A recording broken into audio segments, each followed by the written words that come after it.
Hello and welcome to Camp Xbox. In the 6th generation of consoles, there were many action-adventure platformers, some of which were incredibly popular, such as the Prince of Persia and Legend of Zelda games. However, there was one game that often went overlooked: Sphinx and the Cursed Mummy. This game was a unique take on the action-adventure platformer genre with a heavy focus on solving puzzles. It had a unique Egyptian theme, and the creators hoped it would become a successful franchise outside of just the game. The Lover of Green recommended this game to me, and I had never played it before. Today I'll give you some history about the game, tell you how I felt about it, and discuss its lasting impact. All the footage you'll see today was captured from the original Xbox, and I'd like to thank all my YouTube channel members for their support. But let's go ahead and jump into this game's history.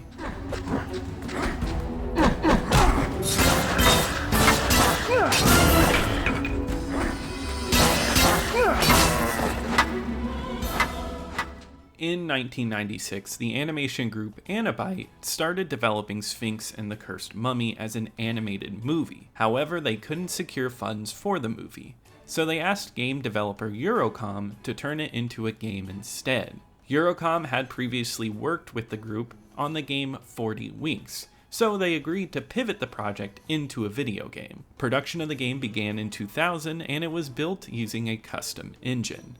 Originally, the game was planned to be a sprawling RPG. However, to meet the 2003 release deadline, the team had to focus on the essentials that worked for the game, meaning that some levels had to be removed and some playable characters were cut. The game was initially centered around Sphinx, but playtesters' positive reactions to a mummy character led to him taking up more of the limelight. This made it a dual character game and gave the game its full title. Publisher THQ picked up the game, and it was released in North America on November 10th, 2003 for the GameCube, PS2, and Xbox. This game was an ambitious project and a brand new IP, but for me, it didn't grab my attention. Although I saw it on shelves at stores and rental shops, I never picked it up. I even own it on Steam now, but I still hadn't played it up until this point. However, with this recommendation, I decided to finally check it out and share my experience with you.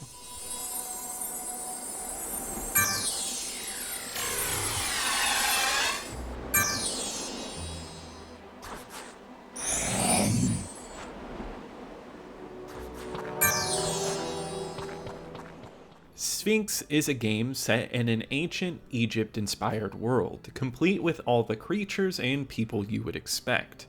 The game's two main characters are the Sphinx and the Mummy. The game begins with the priest Imhotep sending Sphinx and Horus on a mission to retrieve the Blade of Osiris. Along the way, Horus and Sphinx separate, and Sphinx discovers a plot by Set to take over the kingdom. Set has transformed Tutankhamun into a mummy and has hidden him away. The mummy resides in his castle and is able to transfer items and other important things to the Sphinx and vice versa using a magical basket. Different moments in the plot will let you swap between the two characters and travel between their worlds to take down Set.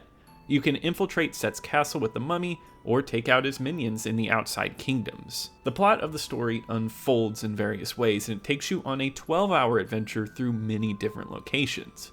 The objective usually remains the same, where you have to traverse dungeons, solve puzzles, fight monsters, and obtain a crown or upgrade. The plot itself is a significant part of the experience, and in a different game it could feel like a series of fetch quests, but here it's not mundane or repetitive. Rather, it feels integral to the world building, which is a standout feature of this game. If there's something that Sphinx excels at, it's its world building. The game captures the charm and mythology of the ancient Egyptian world and plays with it creatively. It takes old tropes like mummies and makes them feel appropriate in the game's context. The game allows itself to be enjoyable and fun without trying to be overly serious or edgy. The characters are cartoonish and the plot has its silly moments, which adds to the game's charm. The game is accessible to a younger audience, but is equally enjoyable for adults. I found all the characters to be delightful, except for maybe the hero Sphinx. He is portrayed as the angsty lead hero, which was just prevalent at the time in gaming. However, this is not a drawback, as he doesn't speak in the game, and I feel like if he did have voice work, it might be a bit of a different story. A significant portion of this game consists of dialogue that is not voiced, so you'll need to read it. However, I personally don't mind this aspect, and I think it enhances the adventure game experience. The dialogue is well written, and the story is captivating.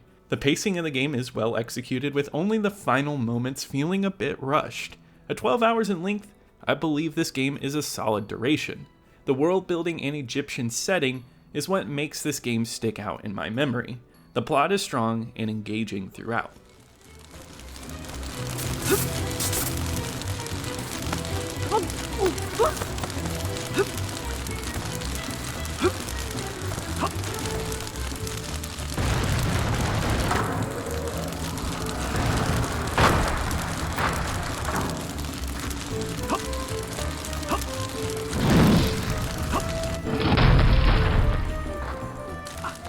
Fans, reviewers, and even Eurocom themselves describe the game as the Egyptian Legend of Zelda.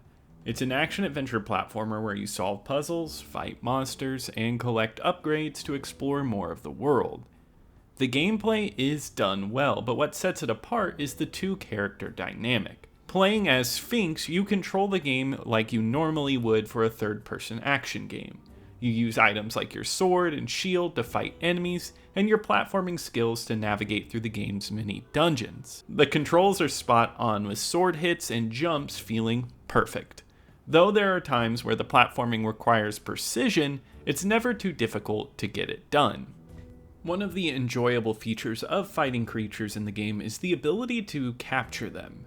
When an enemy's health is low, it will flash yellow, indicating that it can be captured. However, unlike Pokemon, capturing these creatures is mostly for reselling or for completing a side quest where you need to collect one of each type. Only a few of them have abilities that can be used in the game's real world, such as breaking rocks or setting fire to wood.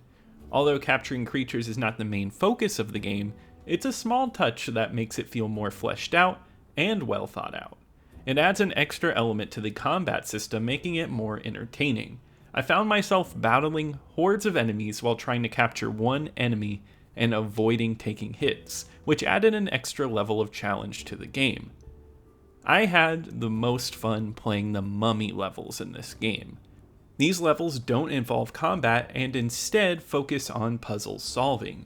Each section is a series of interconnected rooms that work together to help you obtain treasure.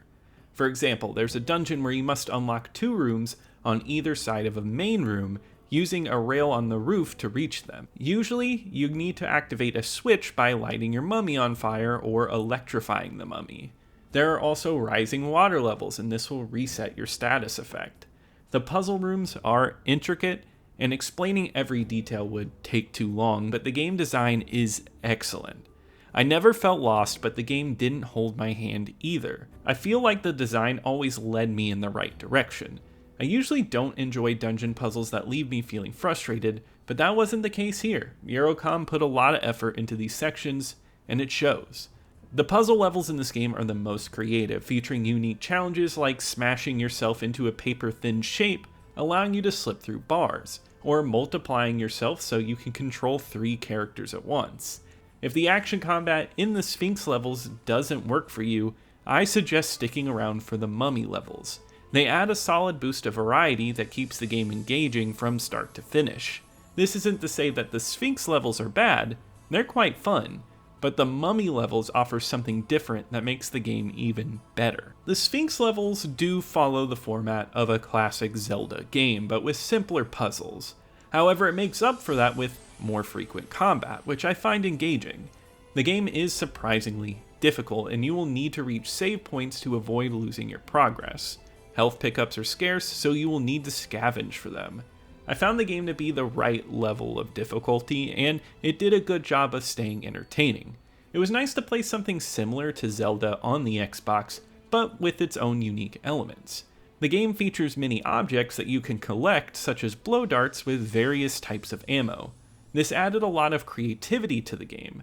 The process of collecting items kept me engaged and excited to see what was coming up next in the game. I've used this word a lot, but the gameplay is incredibly engaging to the point where it's hard to put down. I always want to solve the next dungeon or see what the mummy level has in store. The mechanics all feel solid, and even though the game has obvious influences, it does things slightly differently to keep you hooked. I think it's one of the best playing experiences for a third-person action platformer of its type on the console. I was genuinely surprised by how much fun this game was from start to finish, and it's a solid adventure that I highly recommend checking out.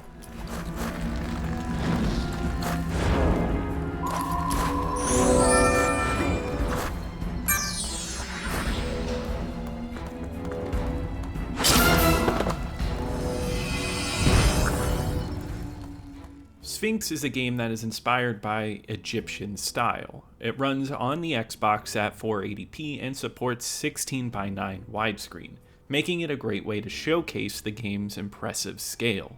The game is set in giant underground tombs and vast deserts.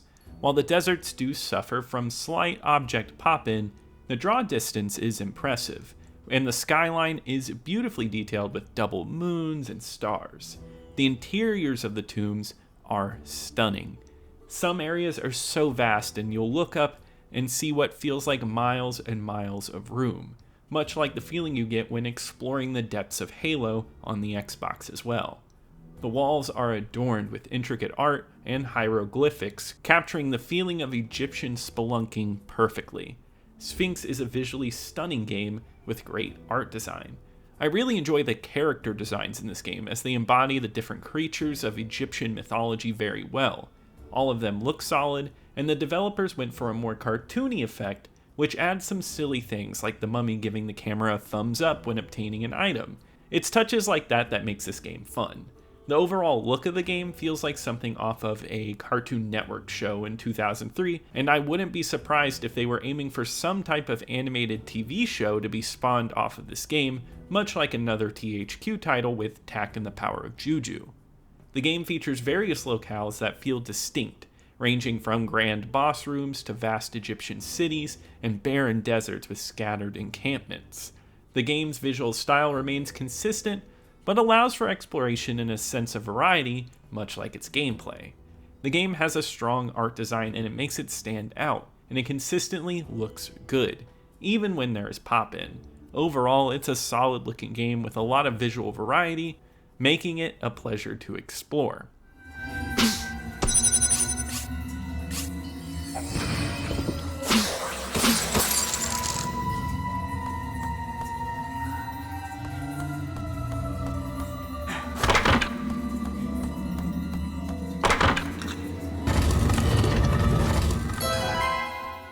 One of the surprising aspects of this game was the absence of voice acting. While it wasn't unique, as games like Zelda had also chosen not to use voice acting, it was becoming less common in the generation in favor of voice acting. However, I personally don't mind it, as it allowed me to create the voices in my head, and bad voice acting can ruin a game's experience. Having text instead of voice acting gave the game an adventurous feeling, like reading an ancient tome on Egyptian myth. The lack of voice acting doesn't mean that the audio was ignored in this game. In fact, one of the things that this game does really well is its audio cues. Sword swings create music, and the final blow is loud and bombastic, which helps you understand how a battle is going just by listening to it. Even opening chests has its own unique music, making every moment feel familiar and fun. Additionally, the sound of desert winds and creatures scurrying by create an immersive atmosphere that complements the visual. The music itself is also good, with a huge theme. If you've seen a movie set in Egypt, the music will sound familiar here. However, nothing about the music really stood out to me, but I will say the music carries the game along well, and it's well made, just not amazing.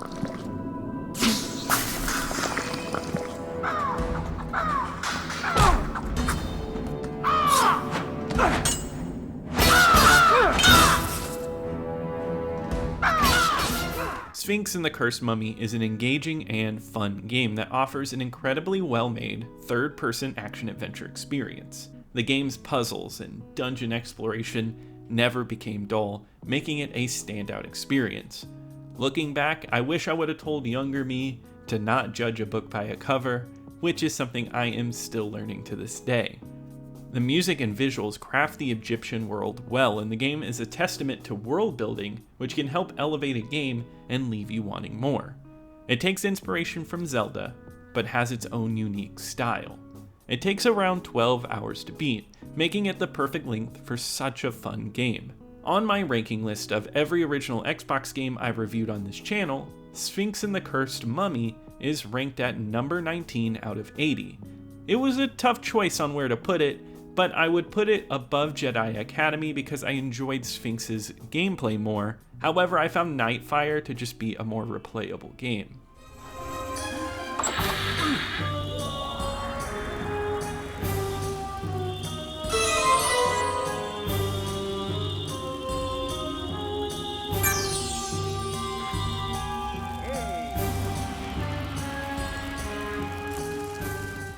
Upon its initial release in 2003, Sphinx and the Cursed Mummy received generally favorable reviews, with an average of 79 for the Xbox version according to Metacritic. Outlets like IGN gave it an 8.5, noting how much they enjoyed the non-linear layout, while GameSpot gave it an 8.2 and loved the graphical quality of the game. Francesca Reyes, a writer for Official Xbox Magazine in the January 2004 issue, gave it an 8 out of 10, noting that she hated the archaic save feature but loved the grand scale of the experience. Despite the positivity surrounding it, Sphinx did not sell as well as THQ or Eurocom had hoped, possibly due to a lack of advertising. Back in those days, people would often buy a game based on its cover, and this one may not have stood out. I know to me it looked like shovelware, which was an unfortunate take on such a great game.